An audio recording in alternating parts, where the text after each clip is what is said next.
দরিদ্র কৃষকদের সামাজিক নিরাপত্তা নিশ্চিতে বড় পদক্ষেপ নিয়েছে সরকার। সুদসহ কৃষি ঋণ মওকুফ করা হচ্ছে 10,000 টাকা পর্যন্ত। 1,500 কোটি টাকার এই সুবিধা পাচ্ছেন প্রায় 12 লাখ কৃষক।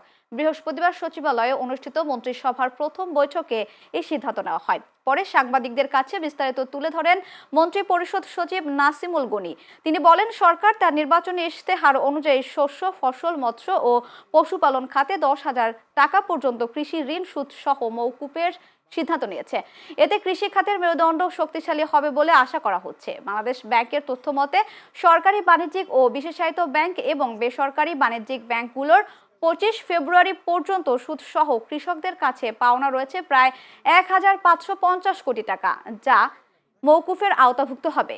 বাংলাদেশ ব্যাংকের তথ্য মতে, সরকারি বাণিজ্যিক ও বিশেষায়িত ব্যাংক সমূহ এবং বেসরকারি বাণিজ্যিক ব্যাংক সমূহে 25 ফেব্রুয়ারি 2026 পর্যন্ত সুদসহ কৃষকদের নিকট পাওনা রয়েছে প্রায় 1550 কোটি টাকা, যা এই মওকুফের আওতাভুক্ত হবে।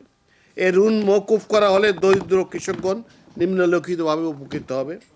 প্রথমত, এতে আনুমানিক 12 লক্ষ কৃষক, একদম সবচেয়ে যারা দরিদ্র কৃষক, তারা উপকৃত হবেন।